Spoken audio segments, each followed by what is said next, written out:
Сәлем достар, қалайсыздар? Бүгін сіздерді тағы да YouTube каналымда көріп отқаныма өте қуаныштымын. Енді бір уақыт бөлгеннен кейін барлық видеоларымды бір форматта түсіріп алайын деп түсіріп алып жатырмын. Просто менде қазір сессиялар болып жатыр, сессияларға дайындық деген сияқты.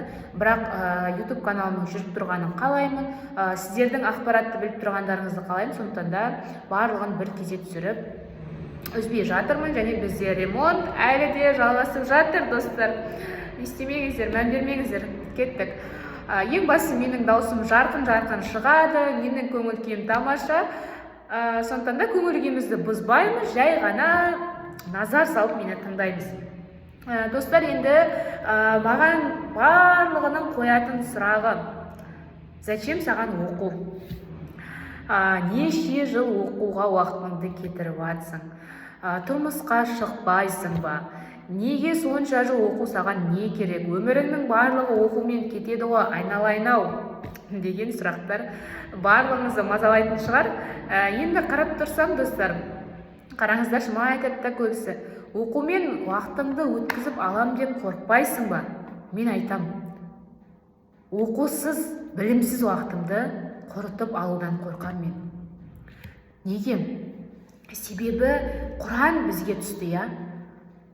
Пайғамбарымыз Мұхаммед саллаллаху алейхи уассаламға Алла тағала Құранды жіберген кезде оқы деп жіберді, я. Біз бұл жерден үлкен андай алатын нығмет болып тұр да, достар. Неге? Оқы. Неге оқы деп түсті? Неге жаз деп түскен жоқ осы кітап? Неге оқы деп түсті? Себебі пайғамбарымыздың өзі сауатсыз болды. Ол андай бір сауатсыз болды, немесе ол кісіні бір жерге ұру, дүние айтқым келіп жатқан дүние ол емес. Жай ғана осы арқылы сіздерге түсіндіргім келіп жатыр, достар. Ол кісі мойындау керек. Ол кісі өте жақсы болды. Ол кісінің тәрбиесі жақсы болды. Ол кісінің алған білімдері жақсы болды. Бірақ ол кісі оқи алған жоқ. Себебі ол заманда оқу деген дүние дамыған жоқ, достар. Это правда. Мойындау керек просто. Ал мен сіздерге не айтқым келіп жатыр? Просто Құран оқы деп түсті. Пайғамбарымыз оқи алған жоқ. Бірақ Алла тағала ол кісіге оқуды бұйыртты. Көрдіңіздер ма? Оқи алмайтын адамның өзі оқып тұр. Получается, бұл жерде Алланың қалауы да тағы. Егер Алла қаламаса, егер Алла соны жібермесе, ол кісі оқи алмайтын еді. Дұрыс па? Бұл жерден келіп шығатын түйін не? Сіз де қазір оқи алмауыңыз мүмкін. Сіз де қазір мен оқи алмаймын, менің қолымнан келмейді, мынау қиын, менің уақытым жоқ деп жүрген болуыңыз мүмкін.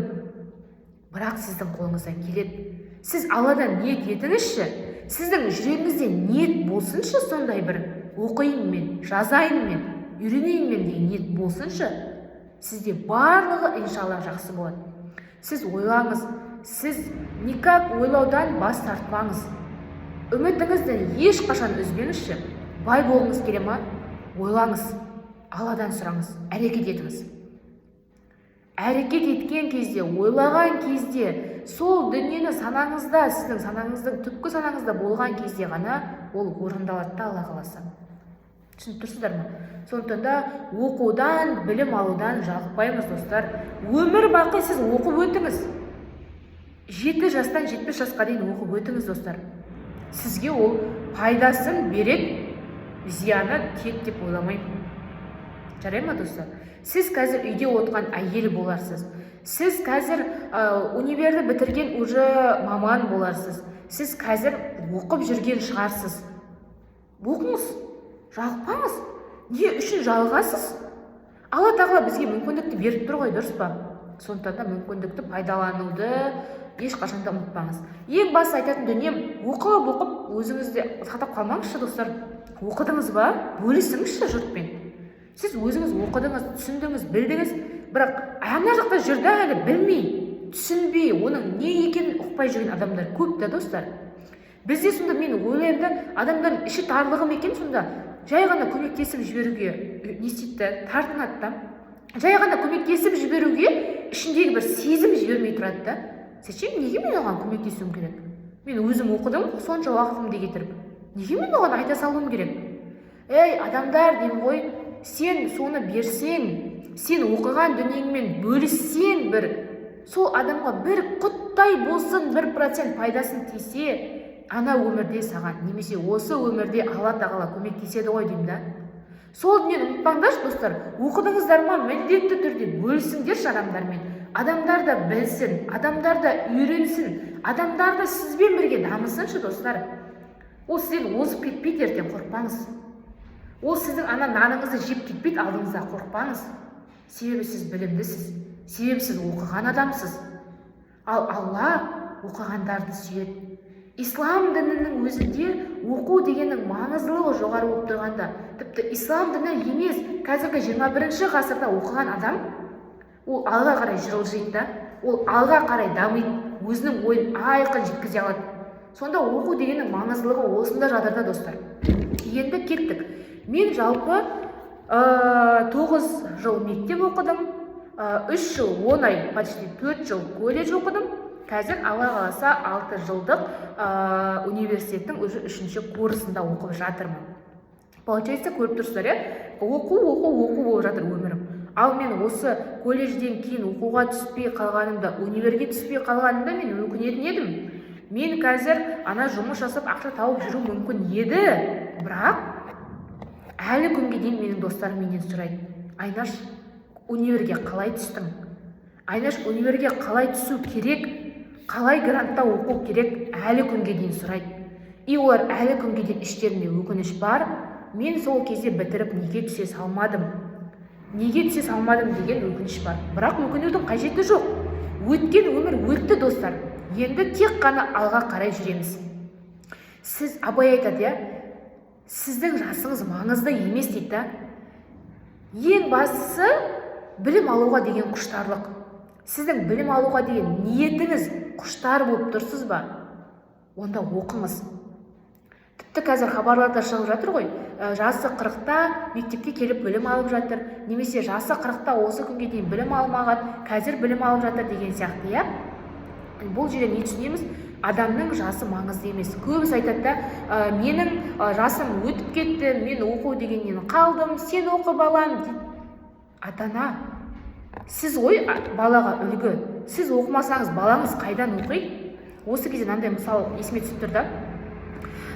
Бір күні жаңағыдай баласы оқысы келмейді екен. Баласы бар, ата-анасы бар, оқысы келмейді.